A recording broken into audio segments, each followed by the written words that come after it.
आने का टीका मेरे मस्तक पे लग जाए, गुरु के ज्ञान का टीका मेरे मस्तक पे लग जाए।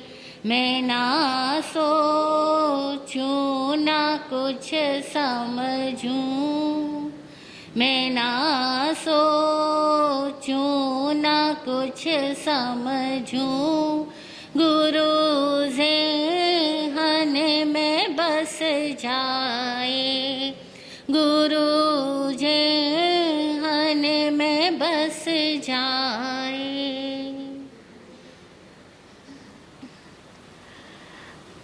अरहंत वीतराग परमात्मा आप्तज्ञानी सद्गुरुदेव आगम वाणी को भाव वंदना। ब्रह्मांड में मौजूद समस्त गुरु शक्तियों, दिव्य शक्तियों, षड जीवनी कायों के प्रतिपल प्राप्त हो रहे कृपा, आशीर्वाद और सहयोग के लिए आभार, आभार, आभार। उपस्थित भव्य आत्माओं की भव्यता को प्रणाम। जीवन दो तलों पर सतत जिया जाता है। एक है आंतरिक तल, एक है बाहरी तल। बाहरी तल में शरीर भी, वचन भी और मन भी गतिशील रहता है। बाहरी तल पर जो गति होती है उसे हम योग कहते हैं। योग मन की प्रवृत्ति, वचन की प्रवृत्ति और काया की प्रवृत्ति है। बाहरी तल पर कोई भी गति बिना करने से नहीं होती, करने से ही होती है। शरीर को एक स्थान से दूसरे स्थान पर ले जाना है तो उठ करके चलना ही होगा। अपनी बात दूसरों तक पहुंचाना है तो अपनी बात को व्यक्त करना ही होगा। बिना व्यक्त किए बात बाहर कैसे फैल पाएगी? बात को बाहर प्रकट करना होगा। पुराने लोग कहते थे कि अगर एक आदमी को हीरा भी बेचना है तो उसको बोलना पड़ेगा, बिना बोले उसके हीरे भी कैसे बिक सकेंगे। अपने मन के विचार अगर हमें बाहर व्यक्त करने हैं तो संभव है लिखना पड़े, संभव है बोलना पड़े, संभव है अपनी सोच को इतना मजबूत बनाना पड़े कि हमारी सोच दूसरे की भी सोच बन जाए। तीनों में करना हुआ, मन से भी किया, वाणी से भी किया, शरीर से भी किया। तीनों ही क्रिया हुई। इन तीनों क्रियाओं को कहा जाता है शास्त्र की भाषा में उत्थान, कर्म, बल, वीर्य, पुरुषाकार, पराक्रम। नाम गोत्र कर्म का जितना जितना क्षयोपशम होता है उतना उतना एक व्यक्ति के अंदर उत्थान, कर्म, बल, वीर्य, पुरुषाकार, पराक्रम अधिक होता है। और अगर नाम और गोत्र कर्म पे अंतराय ज्यादा हो तो व्यक्ति के शरीर में करने की क्षमता नहीं होती, कमजोर होता है शरीर। पांचों इंद्रियां हो जाए तब भी जरूरी नहीं कि उसका एनर्जी लेवल ऐसा हो कि वो अपनी आवश्यक क्रियाओं को भी आराम से संपादित कर सके। हम देखते हैं कई लोग चल नहीं सकते, कई लोग भाग नहीं सकते, कई लोग बोल नहीं सकते, कई लोग लिख नहीं सकते। सबकी अपनी अपनी दुर्बलताएं हैं। इन दुर्बलताओं को जीतने के लिए जरूरी है कि व्यक्ति के भीतर में कुछ सरलता, स्पष्टता और उसके अंदर में दृढ़ इच्छा शक्ति हो। सरलता, स्पष्टता और दृढ़ इच्छा शक्ति होने पर नाम गोत्र कर्म का क्षयोपशम हो जाता है। अतः व्यक्ति आसानी से अपने आप की आवश्यक क्रियाओं को पूरा कर पाता है। ये तो हुई बहिर्यात्रा की बात। बहिर्यात्रा बिना क्रिया के नहीं होती। लेकिन एक है अंदर की यात्रा। एक है जीवन का वह तल जिसमें हम अपने आप को महसूस कर रहे हैं, जिसमें हम अपने आप को जान रहे हैं, जिसमें हम अपने आप के भावनाओं को उठा रहे हैं और भावनाओं को महसूस कर रहे हैं। इस तल में करना नहीं है। इस तल में केवल जानना है। इसीलिए दो बातें हो गई, बहिर यात्रा क्रिया से और अंतर यात्रा ज्ञान से। दोनों में ज्ञान मुख्य है ही, क्योंकि बहिर यात्रा भी बिना ज्ञान के नहीं होगी, किंतु बहिर यात्रा में ज्ञान के साथ क्रिया भी होगी और अंतर यात्रा में मात्र निरपेक्ष ज्ञान की आवश्यकता है। निष्पक्ष ज्ञान जागृत रहे, अंतर की यात्रा सुविधि संपन्न होती रहेगी। जैन दर्शन में करने की बात कहाँ आती है? इस संबंध में हमने एक दिन कहा था कि केवल 2 और 3 स्थान है जहाँ पे करेमी शब्द आता है, इसके सिवाय कहीं करेमी शब्द नहीं आता। एक गुरु को जब वंदना करता है व्यक्ति तो बोलता है यद्यपि करेमी, लेकिन ये बोलने योग्य बात नहीं है।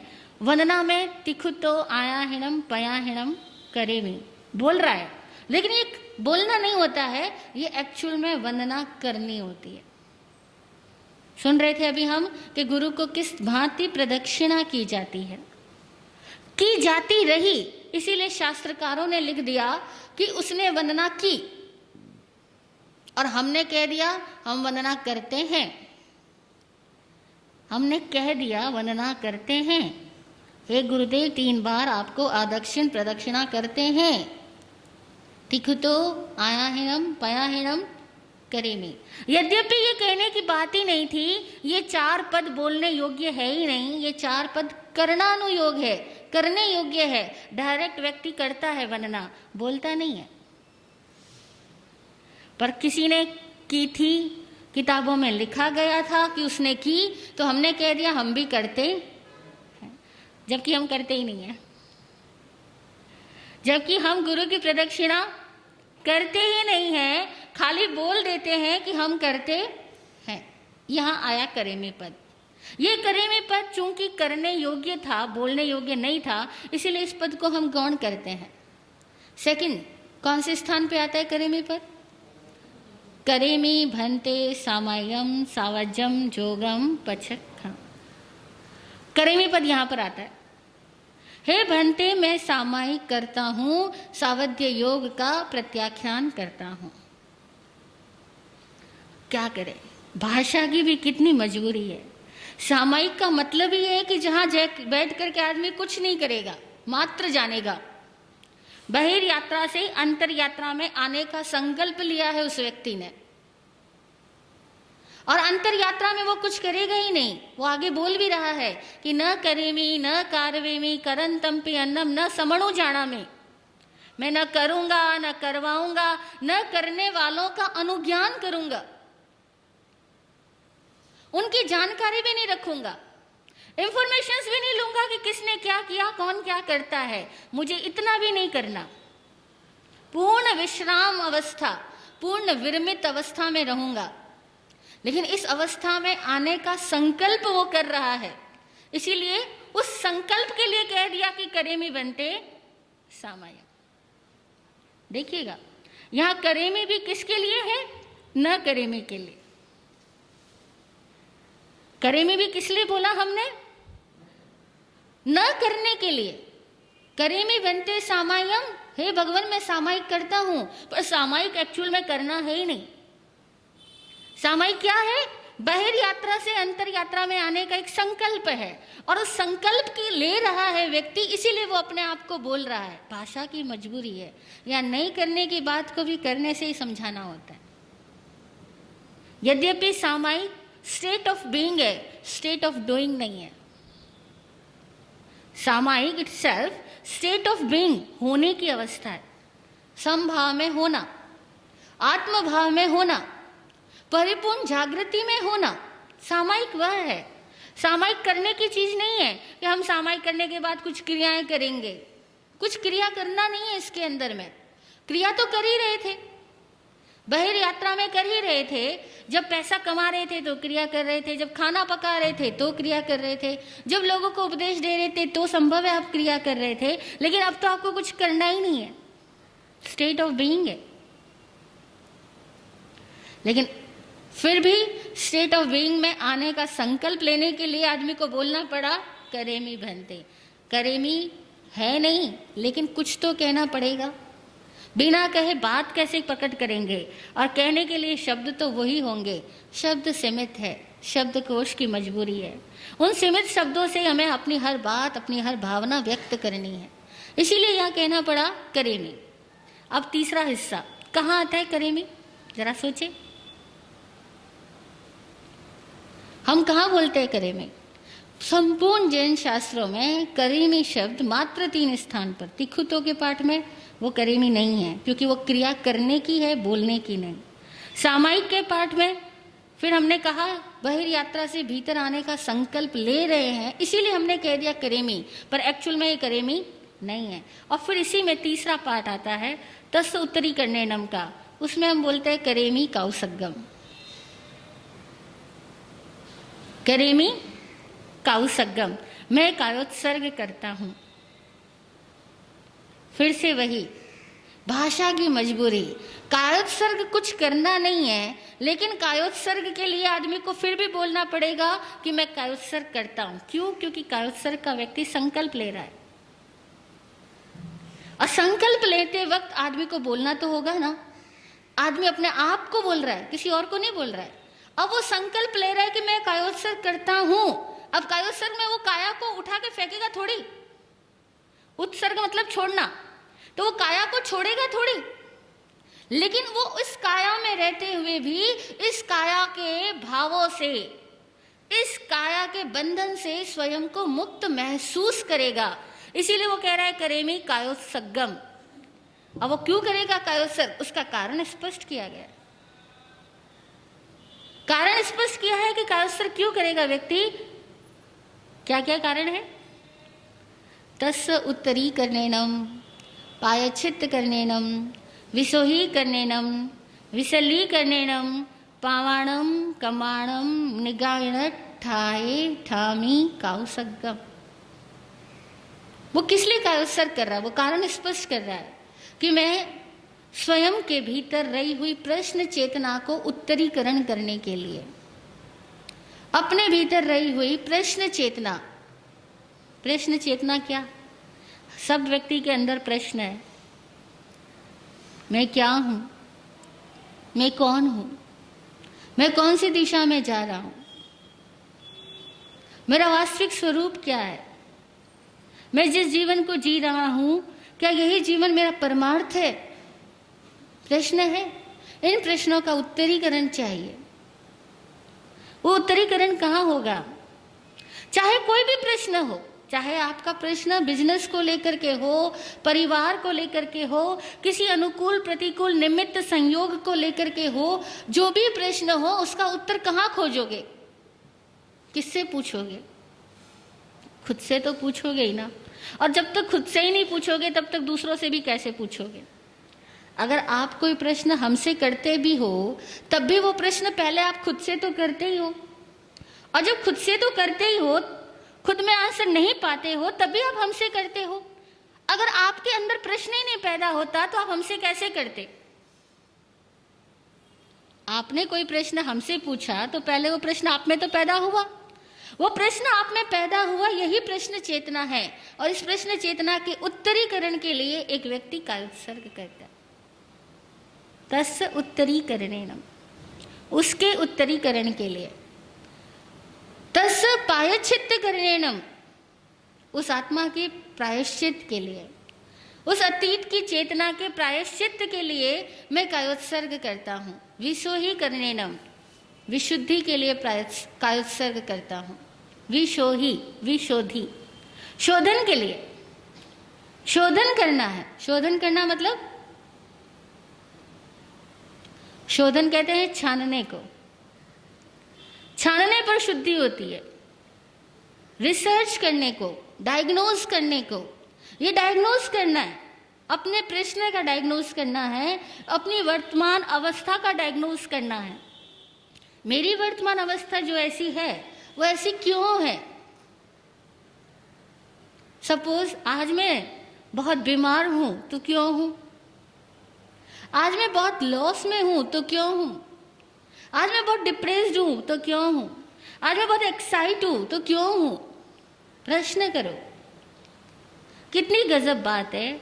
जैन दर्शन ये कह रहा है कि प्रश्न करो, पूछो अपने आप से, डायग्नोज करो, कारणों को जानो, क्यों है ऐसा, आज अंदर ऐसी अवस्था है, क्यों है,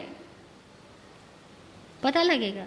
विसोही करनेनम, विसल्लीकरणेनम, अंदर की ग्रंथियों को, अंदर के शल्यों को निकालने के लिए विशल्य, ऑपरेशन। ऑपरेशन करने को कहते हैं शल्य चिकित्सा हिंदी में, है ना। शल्य चिकित्सा से क्या होता है, शल्य बाहर निकल जाता है। सर्जरी होगी, खोला जाएगा, उसमें जो कुछ खराबी है उसको बाहर निकालेंगे, फिर वापस उसको ठीक कर देंगे। ऐसे हमारे अंदर बहुत सारी खराबियां हैं, हम पहले विशोधन करके, डायग्नोस करके जानेंगे कि खराबियां क्या है, उसके बाद उसका ऑपरेट करेंगे, ऑपरेट करके शल्य को बाहर निकालेंगे, विसल्लीकरणेनम। और तब क्या होगा, पावाणम कमाणम निगानठाए, पाप कर्मों का निर्घातन, विशुद्धि हो जाएगी, पाप कर्म बाहर निकल जाएंगे। पाप कर्म क्या है, बुरे विकल्प, अशुभ संकल्प। हमारे जितने अशुभ संकल्प है, मारने के, पकड़ने के, अधिकार जमाने के, दूसरों को परास्त करने के,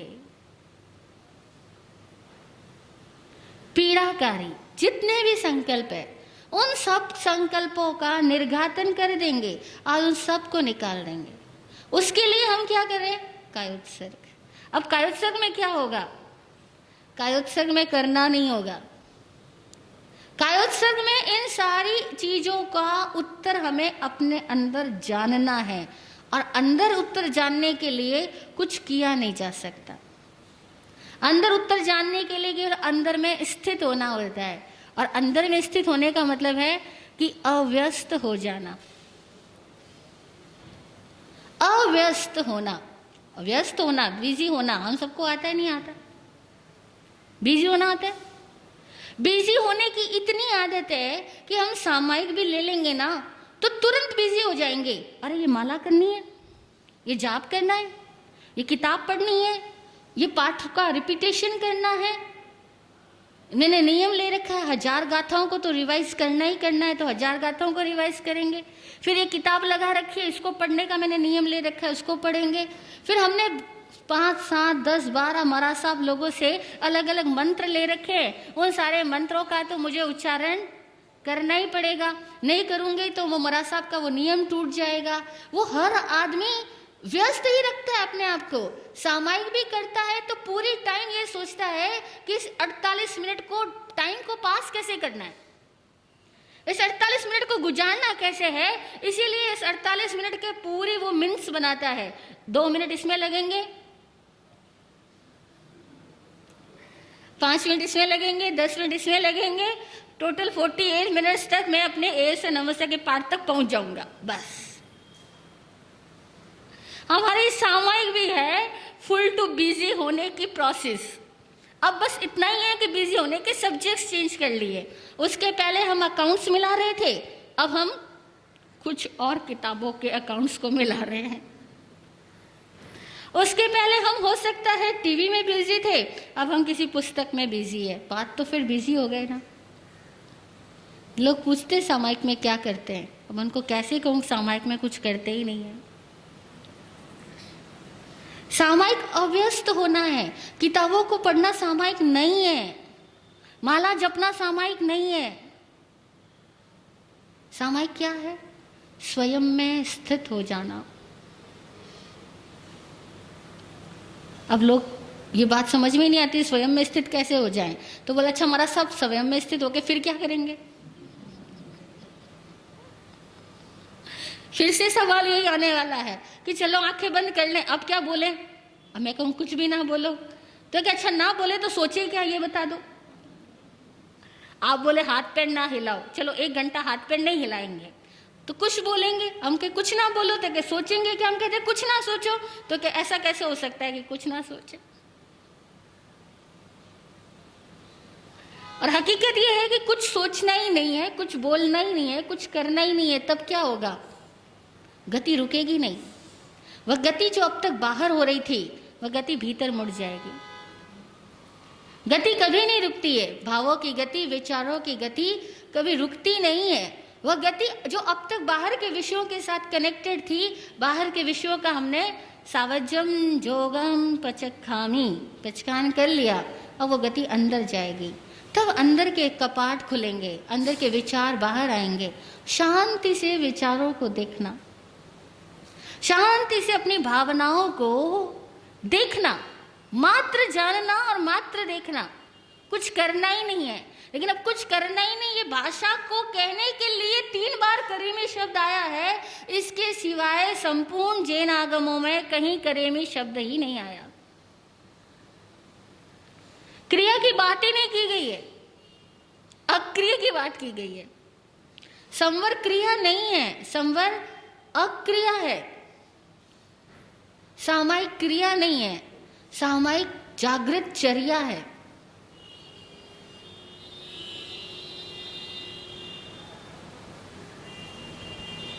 संयम क्रिया नहीं है, संयम क्रिया नहीं है, पर लोगों ने सबने संयम को क्रिया के साथ जोड़ दिया।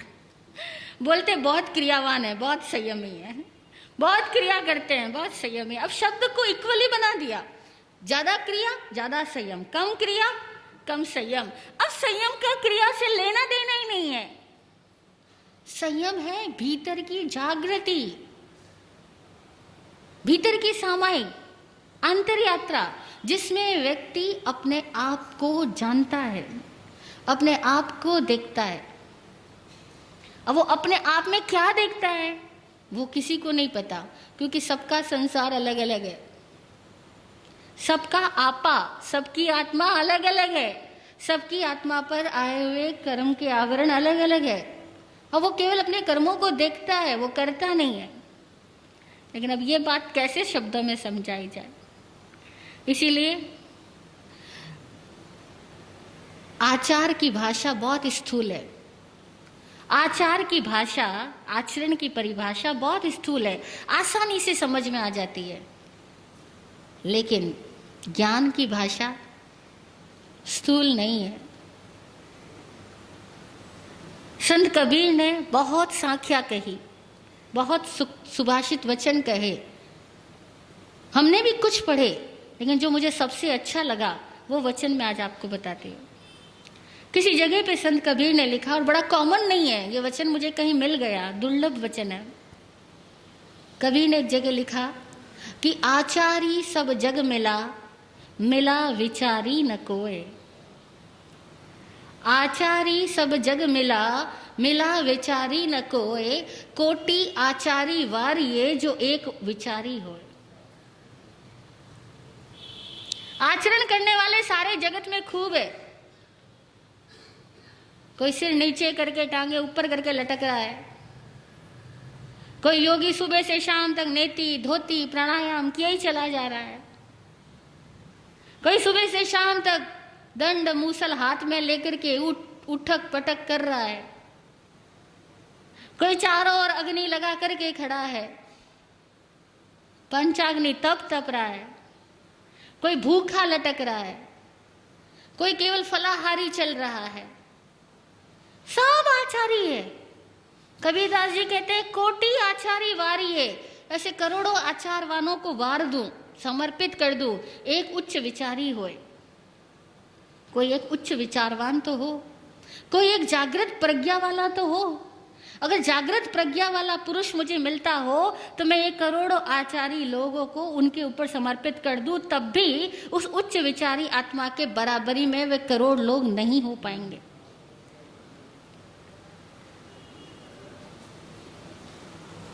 वे करोड़ आचारवान लोग भी उस उच्च विचारी आत्मा की बराबरी नहीं कर सकते। क्यों नहीं कर सकते? क्योंकि वे आचारी लोग विचारवान होते ही नहीं, जागृत होने की कोशिश ही नहीं करते। वे ये समझते हैं कि इस क्रिया को करना ही सत्य है, और वो उस क्रिया को रिपीट एंड रिपीट करते ही चले जाते हैं। अपने भीतर की प्रज्ञा को जगाने की चेष्टा ही नहीं करते। उनका एक ही काम होता है कि कोई हमें परफॉर्मा दे दो, उस परफॉर्मा में हम अपने आप को फिट करते रहेंगे, फिट करने की कोशिश करते रहेंगे, और तब क्या होगा? कॉपी पेस्ट करेंगे। एक कोई उनको डायग्राम, कोई सांचा दे दो, कोई संरचना दे दो, और फिर उस बैरामीटर के अंदर वे अपने हर चीज को ढालते जाएंगे, फिट करते जाएंगे। इससे क्या होगा? अंदर का बीज जब फूल बन करके खिलना होता है तो वह जो विकसित होता है वो किसी पर्टिकुलर परफॉर्मे में विकसित नहीं होता, वो अपनी तरीके से खिलता है। असली फूल अपने ही तरीके से खिलते हैं और नकली फूल बनाए जाते हैं। नकली फूलों में चाहे जैसे आप प्लास्टिक कोटेड कर दो, चाहे जैसे आप जो कुछ उसके ऊपर मेकअप करना चाहते हो कर सकते हो, लेकिन असली फूलों में नो मेकअप, नो डिजाइनिंग। किसी बाहरी आदमी की कोई डिजाइन असली फूल पर लागू हो सकती है क्या? असली फूल को हम कह सकते हैं क्या कि गुलाब तुम ऐसे नहीं ऐसे खिलना, कमल तुम ऐसे नहीं ऐसे खिलना। नो कटिंग शिटिंग। असली फूल अंदर के प्राणों से खिलते हैं और नकली फूल लोगों द्वारा बनाए जाते हैं, आरोपित किए जाते हैं। और हम लोग क्या करते हैं? आरोपित क्रियाओं को संयम मान करके जीते हैं। वो संयम नहीं होता, वो नियम ही होते हैं। वो नियमावली ही हो सकती है जिसमें आदमी अपने आप को ढाल तो देगा, लेकिन अपने अंतर के ग्रंथि भेदन से उसकी चेतना विकसित नहीं होगी। इसीलिए कोटि आचारी वार्ये, जो एक उच्च विचारी होए, जो एक वास्तव में संयमी व्यक्ति हो, तो उसका तो फूल ही कुछ और है। उससे पूरी बगिया सुरभित हो जाएगी, उससे पूरे समाज को, पूरे विश्व को आनंद मिलेगा। और नहीं तो इतने साधु होंगे, लेकिन सारे साधु क्या कर रहे होंगे? अपनी अपनी क्रियाओं की श्रेष्ठता को प्रदर्शित करने में लगे रहेंगे और दूसरों की क्रियाओं में कमियां निकालने में, छींटाकशी करने में व्यस्त रहेंगे। लेकिन व्यस्त आदमी को संयम उपलब्ध नहीं होता। संयम है, पूज्य विराट गुरु जी ने कहा, art of rest. Art of rest. और बड़ी अद्भुत बात है, पूज्य विराट गुरु जी कहते कि आर्ट ऑफ रेस्ट में जीना सीखो, अकर्ता भाव में आओ, विश्राम में जियो। आज जब मैंने एक दिन आइंस्टीन की किताब को पढ़ा तो आइंस्टाइन से किसी ने पूछा कि ये इतने बड़े बड़े आविष्कार आपसे कैसे हुए? आइंस्टीन ने कहा कि जब मैं विश्राम के क्षणों में था तो ये आविष्कार हो गए। गजब बात, आर्ट ऑफ रेस्ट। जितने भी आज दिन तक दुनिया में सृजन हुए हैं, नए क्रिएशंस आए, नए इन्वेंशंस आए, ये सारे इन्वेंशंस करने से कभी नहीं आए। किसी वैज्ञानिक की लाइफ हिस्ट्री अगर उसने वास्तव में लिखी और उसको आप पढ़ो तो हैरान होगे कि वो वैज्ञानिक कहता है कि मेरे करने से कुछ नहीं हुआ, जिसे मैंने करना छोड़ा मेरे अंदर से ज्ञान प्रकट हो गया। अव्यस्त क्षणों में भीतर की चेतना के अंदर से जो प्रज्ञाकण स्फुरित होते हैं, वे प्रज्ञाकण इस विश्व में नए नए आविष्कारों का सृजन कर देते हैं। लेकिन करने वाला आदमी, मजदूर कितना करता है? क्या पाता है? मजदूरी। और सेठ क्या करता है? सेठ बड़ी शांति से अपनी ऑफिस में सबके कार्यों का मात्र निरीक्षण करता है, और निरीक्षण करते हुए ही उसके अंदर की चेतना जागृत होकर उसको बोधि दे देती है, और उसके अंदर से जो निर्णय स्फुरित होते हैं वो निर्णय उस सेठ को करोड़ोंपति, अरबोंपति बना देते हैं निरीक्षण से। और निरीक्षण क्या है? देखना। देखना क्रिया नहीं है, देखना आत्म स्वभाव है। जानना क्रिया नहीं है, जानना आत्म स्वभाव है। ज्ञाता दृष्टा आत्मा राम। इसीलिए संयम क्रिया नहीं है, संयम जागृत संधान है। जागृत संधान हमारे अंदर घटित हो जाए तो हम इसी यम पूर्ण जिंदगी में उत्कृष्ट क्रम को उपलब्ध होकर के मुक्त हो जाएंगे।